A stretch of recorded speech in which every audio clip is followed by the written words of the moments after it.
Bueno, bienvenidos. Muchas gracias por su asistencia. Mi nombre es Oscar Castro, yo vengo de la ciudad de Tijuana y me dedico al área de la terapia respiratoria.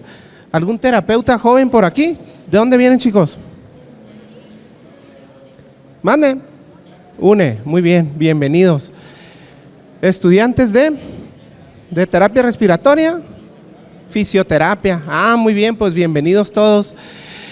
Ok, el tema que hoy vamos a abordar nosotros por parte de la invitación que nos hizo USIN Médica, nosotros pertenecemos a la Asociación Federal de Terapia Respiratoria y nos va a tocar hablar todo este día y mañana sobre cuidados respiratorios. ¿Qué es lo que estamos haciendo? ¿Qué es lo que viene? Y cómo lo estamos aplicando en nuestro entorno médico. A mí me tocó hablar un poco de la terapia de oxígeno. ¿Qué es lo que está revolucionando ahorita? ¿Por qué se está viviendo? ¿Qué está haciendo el alto flujo hoy en día con nuestros pacientes? ¿Qué es la oxigenoterapia? Como todos saben, desde hace mucho tiempo, el hecho de aplicar oxígeno a los pacientes es fundamental para su recuperación. Entonces, el oxígeno que siempre nos enseñaron o que siempre hemos aplicado a nuestros pacientes, pues le llamamos oxigenoterapia, que es una medida de soporte vital indicada en todo paciente que se encuentra en estado crítico o que requiere un poco de oxígeno, cuyo objetivo es garantizar las necesidades de oxígeno a los tejidos. Y el primer concepto es, sabemos que respiramos oxígeno al 21%, sabemos que tenemos que ponerle mínimo un oxímetro de pulso a nuestros pacientes para medir su nivel de saturación y de ahí saber si requiere o no, o si el paciente tiene necesidades de oxígeno suplementario. Y de ahí empiezan a hacer la oxigenoterapia. Entonces, nos han enseñado todo el tiempo que existen diferentes dispositivos de cómo administrar oxígeno a nuestros pacientes y los conocemos como bajo flujo o alto flujo. Primera pregunta que vamos a hacer, a mí me gusta interactuar un poco. ¿Quién de ustedes ha recibido oxígeno suplementario, aparte del que respiramos? ¿Nadie ha recibido oxígeno suplementario? Puntitas, ni tratamientos faciales, las muchachas así con oxígeno, nada de eso. Ok, en nuestros hospitales utilizamos diferentes dispositivos para administrar oxígeno. Dentro de ellos, los más comunes, conocidos como bajo flujo, se encuentran las cánulas nasales o las puntas nasales, como les dicen la mayoría. Y son estas que van aquí colocadas en la nariz y que van pegadas a la pared, a un humidificador. Y estas, cada uno tiene diferentes particularidades. Nos dan diferente concentración de oxígeno, se manejan a través de litros por minuto. Y dependiendo la patología o dependiendo la necesidad del paciente, determinamos cuál dispositivo es el que vamos a utilizar. Entonces empezamos cánulas nasales de 1 a 6 litros, más o menos te da una fracción inspirada hasta 35%. Después existen otros dispositivos como mascarillas simples, mascarillas con reservorio. Estas habitualmente las utilizamos en pacientes de trauma. Algunas veces les van a decir, todo paciente de trauma que está chocado, un choque hipovolémico, requiere concentraciones de oxígeno altas. ¿Y qué hacemos? Pues colocamos una mascarilla con reservorio a 15 litros por minuto. Hasta estos dispositivos, y a lo mejor con la mascarilla de sistema Venturi, es con lo que la mayoría nacimos en los hospitales. Hasta ahí sabíamos cómo administrar la mayor cantidad de oxígeno posible a nuestros pacientes. Y existen otros dispositivos que también pueden proporcionar oxígeno. El ambú o la bolsa válvula mascarilla, siempre y cuando esté conectado a una línea de oxígeno, 15 litros por minuto. Si no está conectada a ninguna línea de oxígeno, pues nomás nos permite ventilar al paciente y dar una FiO2 al 21%. Otras formas de administrarlos, CPAP, mascarillas con traqueostomía, pero todas conectadas a una fuente de oxígeno. Sin embargo, nuestros pacientes han empeorado, han tenido necesidad de requerir más oxígeno y empezó a surgir unos dispositivos nuevos como la terapia de alto flujo. La terapia de alto flujo, creo que en su mayoría todos la conocieron ahora en COVID, o todos los que trabajan en el área de salud se reconoció más las funciones y los beneficios que podíamos tener al utilizar la terapia de alto flujo. Yo tuve la oportunidad de conocerla poquito antes de COVID, pero no tuvimos la oportunidad más que de conocerla en una presentación, saber que en otras ciudades ya las estaban usando, pero no tenemos la oportunidad de trabajar con ella. Nosotros, donde yo vengo, estamos pegados a la frontera y sabíamos que nuestros vecinos, yo les digo los de Güerolandia, ya utilizaban el alto flujo desde hace algunos años. Sin embargo, mi ciudad, a pesar de que está pegada a la frontera, estamos igual que todo el resto del país, ¿eh? O sea, los güeros nos llevan algunos años de adelanto en tecnología, en muchas cosas. Y estos son los equipos que ellos estaban utilizando. ¿Qué es entonces la terapia de alto flujo? La cánula nasal de alto flujo es una técnica de soporte respiratorio que se dice que es relativamente reciente, que administra algo muy importante, una concentración controlada de oxígeno de alto flujo, calentado y humidificado a través de la vía nasal. Y recientemente se dice que se ha aumentado su uso para una variedad de indicaciones clínicas. Entonces, ¿qué tenemos que tener en claro? Nosotros respiramos a través de la nariz. Nuestra nariz, ¿qué hace? Calienta, humidifica y filtra el aire. Y todo este oxígeno que yo les dije, dispositivos para administrar oxígeno, la mayoría solamente te entrega oxígeno y en algunas veces puede ser seco, en otras veces puede estar humidificado a través de unos vasitos que le llamamos vasitos humidificadores o borboteadores, como los conozcan, pero no está caliente y la cantidad de oxígeno que se dice que entregan no está realmente especificada, porque aunque aquí te dice que si tú le das 6 litros de oxígeno te proporciona aproximadamente 35% de concentración de oxígeno, al meter aire, entra aire con oxígeno y aire del medio ambiente, entonces hacemos una mezcla. Entonces, ¿qué empezó a hacer la terapia de alto flujo? Nos garantiza que la cantidad de oxígeno que le vamos a entregar o que nosotros señalamos es la adecuada. Es un sistema, se dice, de suministro de oxígeno capaz de llegar hasta el 100% de oxígeno con una característica. Esta característica es que ese aire o ese gas está humidificado y calentado a un caudal de hasta 60 litros por minuto. Ahorita vamos a explicar de qué se trata eso. Todas estas características, todos esos entornos se controlan de forma independiente. Esto quiere decir que tú puedes controlar cuánta cantidad de oxígeno le vas a entregar, la temperatura y el flujo con el que lo vas a entregar. Y además te permite un mayor control sobre la administración de la FiO2. ¿Qué es la FiO2? ¿Alguien me sabe decir de los estudiantes? A ver, de los de fisio, ¿qué es la FiO2?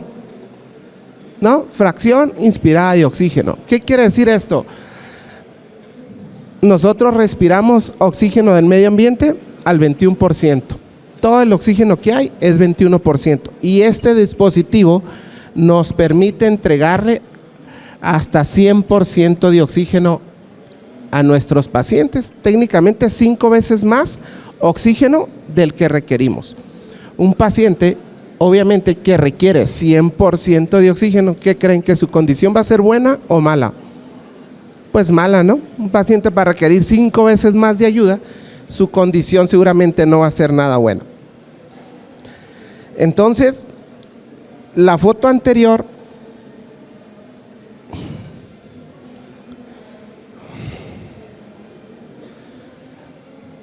con algo así empezaron a trabajar. Había un dispositivo que no se alcanza muy bien por la luz, donde te permitía seleccionar cuánta cantidad de oxígeno tú le vas a dar, a qué velocidad, le llamaban flujo y este gas, oxígeno, venía conectado a una cámara que te permitía humedecerlo y calentarlo. Sin embargo, este dispositivo tenía dos mangueras, una verde y una amarilla, que es aire y oxígeno. Se ocupaba una fuente de aire y de oxígeno para poderla mezclar y poderle entregar al paciente a través de esta interfase que ahorita vamos a hablar.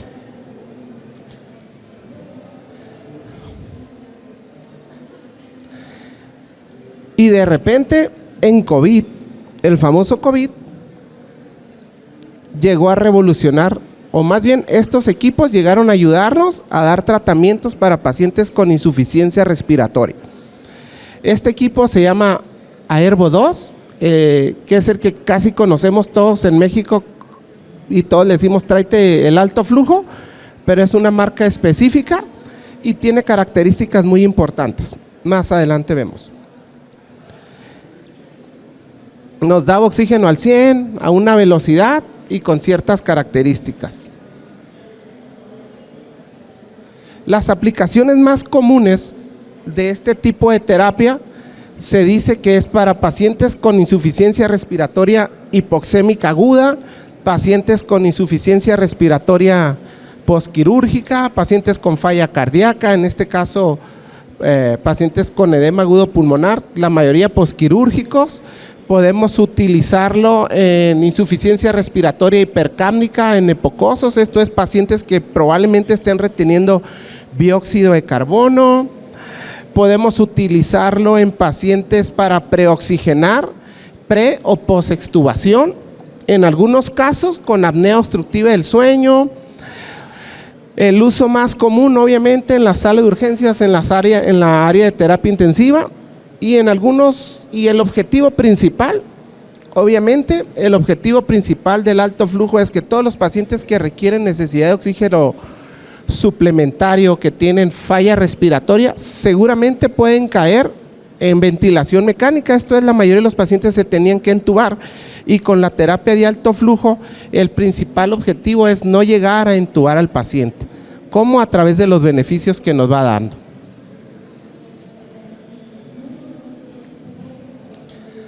Para los que siguen, aquí abajito está el sensor.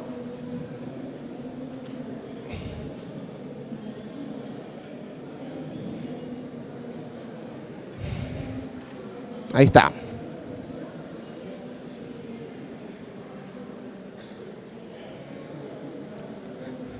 A ver, una para atrás. Ahí está. ¿Lo calas y te voy diciendo?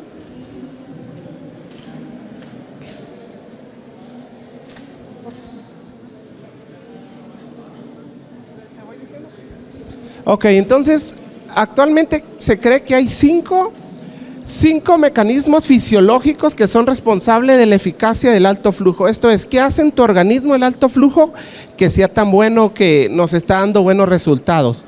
El primero, se dice que hace un lavado fisiológico del espacio muerto de gases residuales, incluido el dióxido de carbono. ¿Qué es el espacio muerto? Es un espacio anatómico donde no se lleva un intercambio gaseoso. El alto flujo entra a través de unas puntas nasales, a través de la nariz, ese gas inspirado, hacia nuestras vías respiratorias bajas. Entonces, al entrar mucho oxígeno o esa cantidad de gas totalmente con oxígeno, elimina todo ese espacio muerto y mejora la oxigenación. El resultado es que te permite que el paciente que llega con falla respiratoria, un paciente que llega con falla respiratoria está respirando muy rápido, está taquipneico, está taquicárdico, al recibir cantidades adicionales de oxígeno permite que haya una disminución del trabajo respiratorio. Esto es, tus pacientes habitualmente de 12 a 20 nuestra respiración normal. Cuando creemos que nuestro paciente probablemente tenga falla respiratoria, con solo verlo, porque está respirando rápido y su oxigenación es baja. Al implementar esta terapia, la tendencia es que su frecuencia respiratoria tiene que empezar a disminuir. Otro de los factores que hace es, te hace una presión positiva al final de la expiración. Más adelante les voy a explicar de qué se trata eso. Hay aumento en el volumen corriente. ¿Qué es el volumen corriente? Pues la cantidad de aire que entra a nuestros pulmones. El paciente taquipneico ¿Cuánta cantidad de aire creen que entra en nuestros pulmones, chicas? A ver, los de fisio acá, ¿cuánta cantidad de aire entra en nuestros pulmones? ¿Mande? No han visto fisiología respiratoria, no han visto nada, lo básico. Habitualmente entra a nuestros pulmones 500 mililitros de aire en una respiración normal. Si ustedes ven al amor de su vida, va a entrar más, ¿no? Como que hacen un suspiro.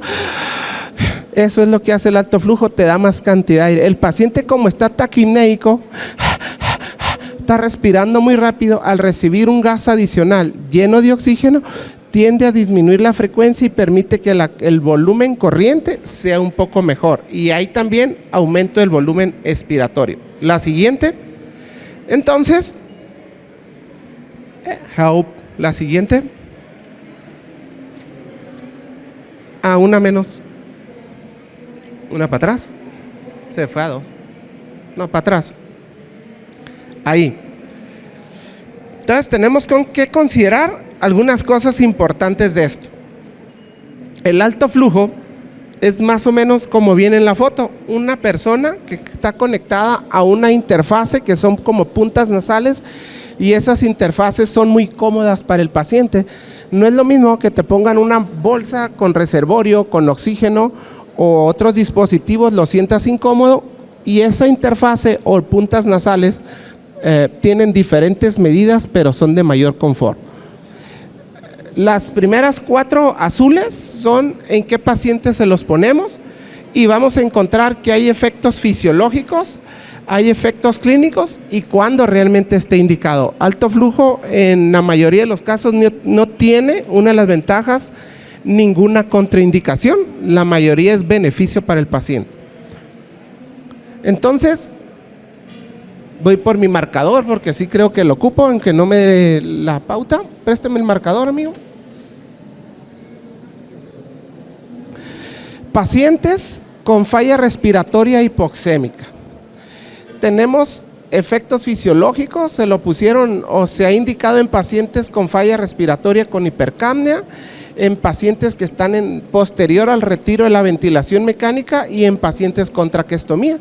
Entonces tenemos una serie de patologías y de pacientes que al colocarle el alto flujo nos dan unos efectos fisiológicos. ¿Qué hacen con los pacientes con falla respiratoria hipoxémica? Hay un efecto de PIP. ¿Qué es PIP? Son siglas que significa presión positiva al final de la expiración.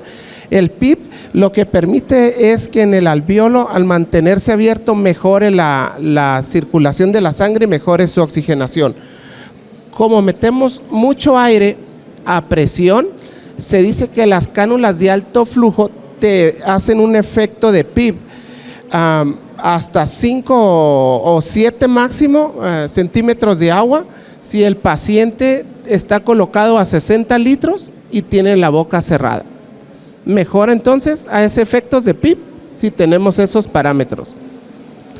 Y al tener un efecto de aumentar el PIP, te permite mejorar la oxigenación. Ese es el primer efecto de PIP, mejorar la oxigenación. Y mejora los mecanismos respiratorios.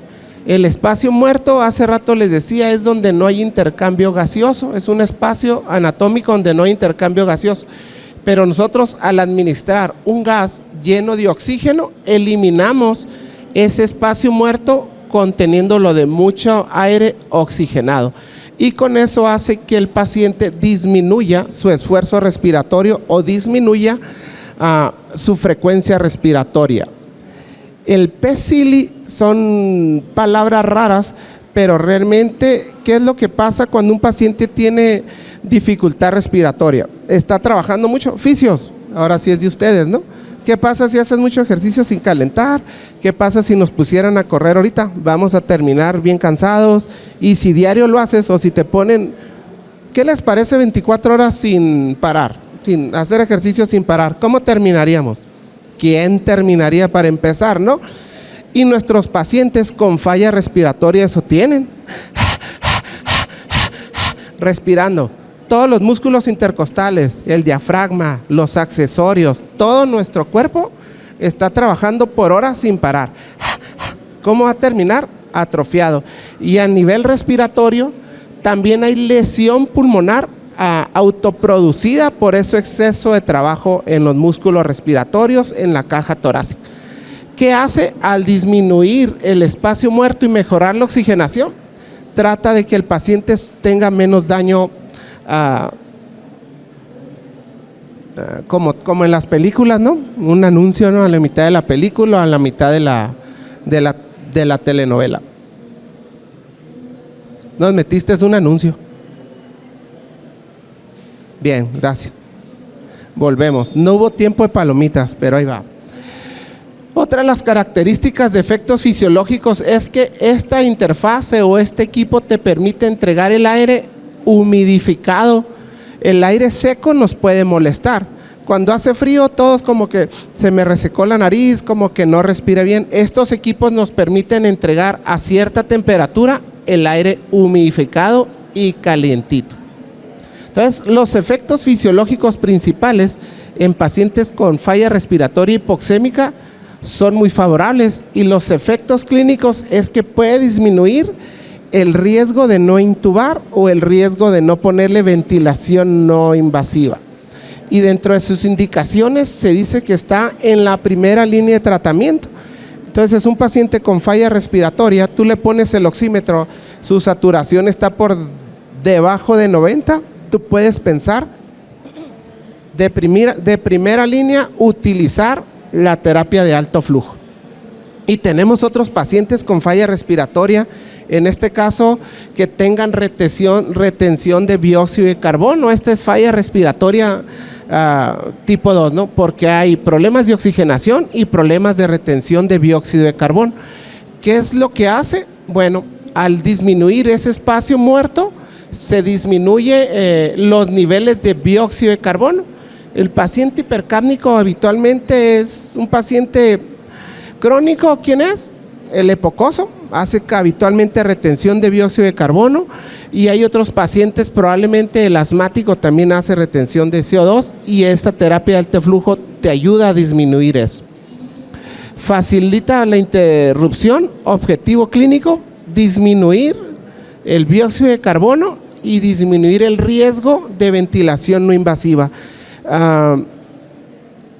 Algunos de nosotros van a ver que no estamos tan jovencitos, y para nosotros empezamos a aprender que la ventilación mecánica no invasiva era un excelente tratamiento para este tipo de patologías. Sin embargo, en ventilación mecánica no invasiva, siempre que le iniciabas, es un ventilador mecánico sin entubar al paciente, el paciente despierto, y ponías una mascarilla tipo ambú encima. El paciente que le falta aire, no es confortable que si te falta aire, te pongan una mascarilla con aire a presión. ¿Qué hace el paciente? Se la quita. Cada vez que tú le decías, te voy a tratar de ayudar a que respires, el paciente se quitaba la mascarilla. Ventilación invasiva. Entonces, al utilizar este dispositivo, donde no obstruye la nariz ni la boca del paciente, donde el paciente puede hablar, puede interactuar contigo, siente mayor confort, es más eficaz. El objetivo es disminuir un poco más o empezar a compartir alto flujo con ventilación no invasiva. ¿En quién más podemos utilizar el alto flujo?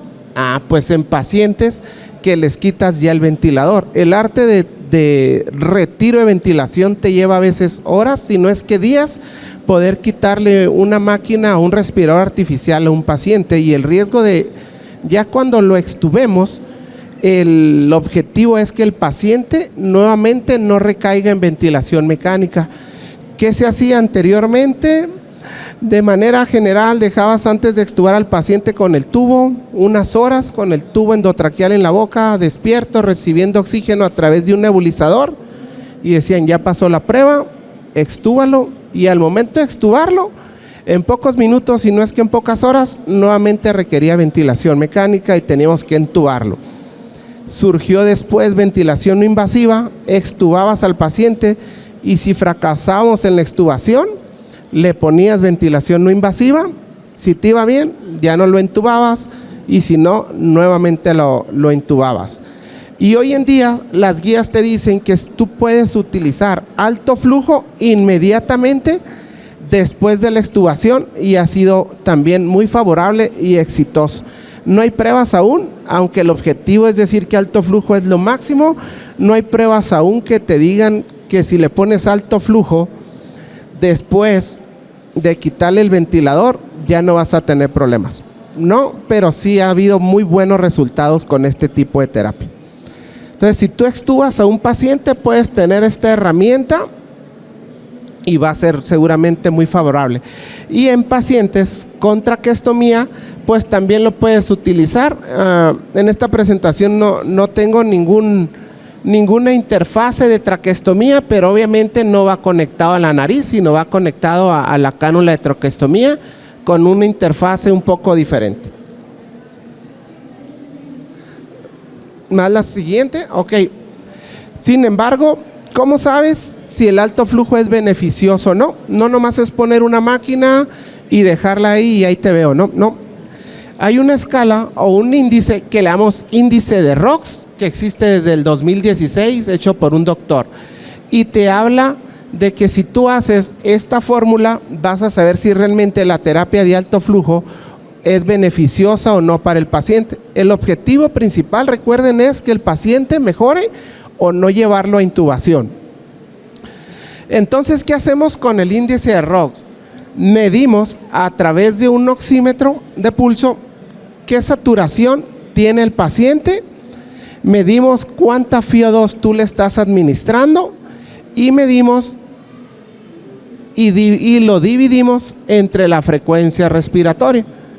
Si no saben o no sabemos a veces utilizar una calculadora sencilla, ya hay una aplicación, se llama índice ROX, y tú nomás señalas en cada cuadrito estos parámetros y el resultado te va a decir si es eficaz o no. ¿Cómo lo medimos? A través de la primera hora, y te dice predictores de fracaso o determinantes de éxito. Esto es, ¿le va a ir mal o le va a ir bien a tu paciente si utilizas alto flujo?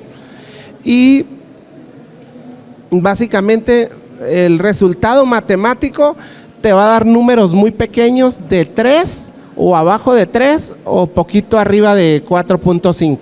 Dependiendo de esos parámetros que tú señales, te dice que si los valores menores a 3 a la primera hora de inicio, seguramente tu paciente va a requerir ventilación mecánica. Valores a las 6 horas de tener alto flujo, esta terapia tú la pones, y si esos valores en ese cálculo matemático es abajo de 3.5, seguramente tu paciente va a requerir ventilación, y así lo vas sacando. Entonces, ¿qué quiere decir? Que a la primera hora tienes que, de hecho yo desde inicio, desde que lo pongo, hago el cálculo de índice de ROX para saber cómo empezamos. A la hora lo vuelves a hacer, a las 6 horas, a las 12, y se dice que con pacientes en síndromes de distrés respiratorio, evaluar cada hora hacer el índice de ROX. Un determinante de éxito se dice que se mide, que si lo mides después de 12 horas y es mayor a 4.88, pues seguramente el paciente ya ha ido con mejoría y no va a requerir intubación o ventilación mecánica. Es una medida muy fácil y muy práctica para poderlo hacer.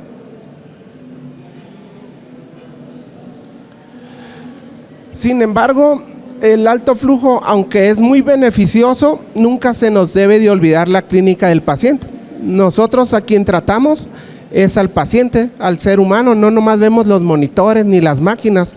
Entonces, de la clínica, ¿qué no tenemos que olvidar? Que nuestro paciente, gracias, no tenga alteraciones cardiovasculares, es que no tenga arritmias cardíacas, que no esté más taquicárdico, que no esté más taquipneico, que no tenga pérdida del estado de conciencia o que empiece a bajar el Glasgow menor de 12. Y tenemos que cuidar mucho eso, ¿no? Nunca, esta es la clave de todo, nunca debemos retrasar la intubación de un paciente. Alto flujo, muy beneficioso, pero si tú clínicamente ves que tu paciente está teniendo deterioros, no lo dudes, quítaselo e intuba a tu paciente.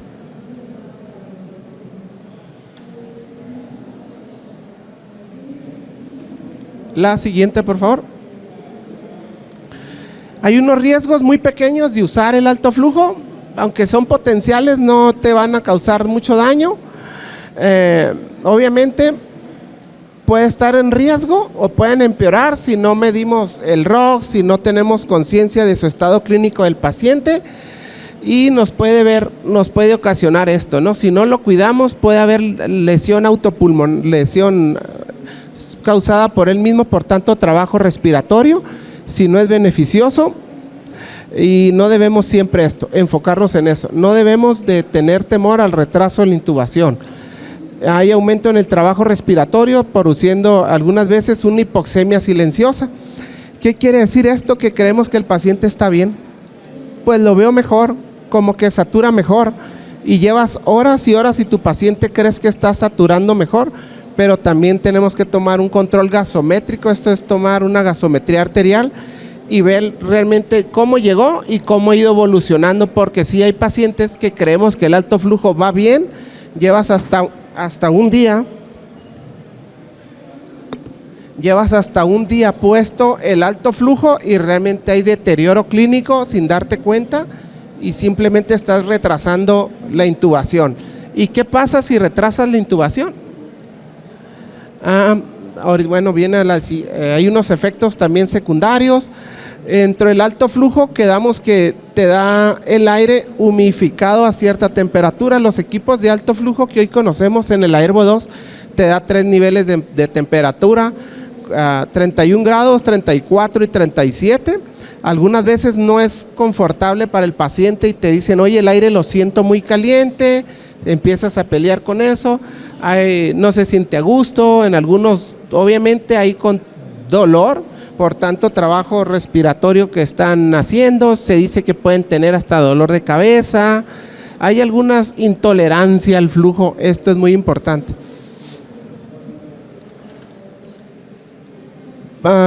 No quise poner un ejemplo, pero se los voy a dar, ¿no? ¿Quién tiene perritos y ha paseado sus perritos en el carro? Sacan la cabeza bien a gusto, ¿no? A veces en la carretera y como que respiras bien suave y les pega un chorro de aire. Literalmente eso es lo que hace el alto flujo, te mete cantidad de aire a velocidades muy fuertes. Nosotros habitualmente 25, 30 litros por minuto es la velocidad tan rápida con la que lo podemos meter. Respirar así rápido. El alto flujo te lo da hasta 60 litros. Esto es, el aire que te da es tan rápido que puede ser un poco no agradable para el paciente, pero te lo compensa a través de la humidificación y la temperatura. Si te da el aire tibiecito, húmedo, lo sientes más confortable. Algunos pacientes no lo toleran, algunos hasta pueden provocar poquito sangrado en la nariz porque va administrado a través de la nariz. La siguiente. Básicamente es un diagrama de flujo muy sencillo donde hicieron un estudio de si es candidato o no a ventilación y sacabas una relación de presión arterial de oxígeno sobre FiO2 y te decía si era menor a 200 o 300, puedes iniciar con la terapia de alto flujo.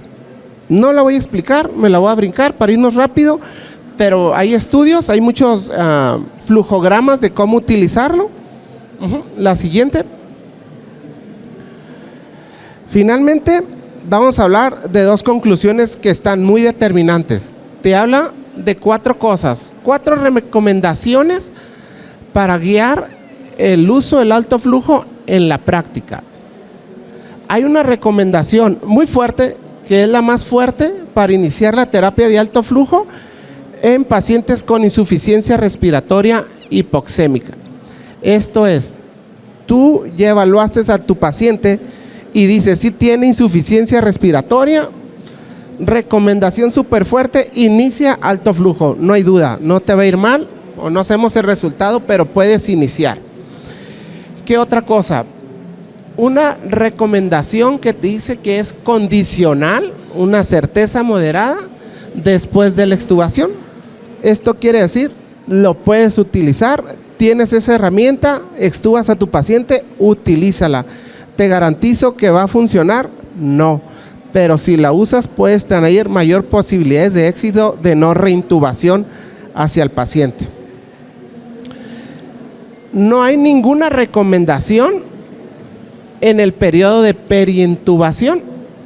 Esto es, algunos artículos te recomiendan que si puedes utilizar la terapia de alto flujo previo a la intubación, pero sin embargo no hay estudios que te sostengan eficazmente si te funciona o no ponerle alto flujo para solamente intubar un paciente. No quiere decir que si lo tengas se lo quitas cuando lo vas a intubar, sino hay gente que dice, voy a intubar un paciente, ponle alto flujo, ahí es donde no es válido. Y en algunos casos, en pacientes en cirugía posoperatoria obesos o de alto riesgo después de una cirugía, hay una certeza moderada. En el área de cirugías de pacientes obesos, algunos salen con problemas de apnea del sueño, retención de CO2, hipoxémicos, una certeza moderada. Igual no te aseguran que puede ser súper eficaz, pero lo puedes utilizar. Yo habitualmente, el 90% de mi trabajo es ver personas de sobrepeso. Trabajamos en temas de cuidado respiratorio de cirugía bariátrica. Nunca hemos utilizado alto flujo en pacientes con sobrepeso. Y coincido un poco, hay una certeza moderada. Tendremos que experimentarlo pronto a ver cómo nos va con los pacientes gorditos al utilizar alto flujo. La siguiente, por favor. Se han popularizado siendo una de las principales estrategias. Hay muchos resultados, dice que están reportados en escenarios clínicos y han mostrado variaciones dependiendo del diseño y del estudio. Esto quiere decir, alto flujo tiene poco tiempo, se sigue estudiando, le va bien a los pacientes, sí. Y finalmente dice que la evidencia parece apoyar que su uso correcto puede asociarse con una menor mortalidad del paciente. Cuando haces la plática empieza a salir una serie de artículos, de guías, artículos y guías, y todo parece que sí está evolucionando. ¿Y a qué le llamamos revolución? A esto. Hace 5 años, antes de COVID, no existía este equipo, por así decirlo. Hoy en día, las terapias intensivas, los hospitales chicos, ya tienen esta herramienta, no la conocíamos y los resultados parecen ser muy favorables. Es un equipo que no requiere mucha práctica, no requiere mucha tecnología para su uso, es sumamente sencillo, no es tan caro, aparentemente comparado con un ventilador y tener que entubar a un paciente que requiere ventilación mecánica entubado, requiere mucha tecnología, requiere muchos medicamentos, requiere muchos cuidados, es muy costosa contra el beneficio que tú puedes tener con la terapia de alto flujo, que inicialmente puede ser un poco cara porque el tema de los circuitos, todo eso, pero el beneficio es mayor si tú lo puedes utilizar. Y finalmente el mejor flujo que quisiéramos es ¿no? Poder respirar el aire al medio ambiente, poder respirar bien a gusto. Ahorita aquí el clima está súper agradable aquí en Guadalajara. Y el anuncio comercial, esto es la carretera de Tijuana a Ensenada.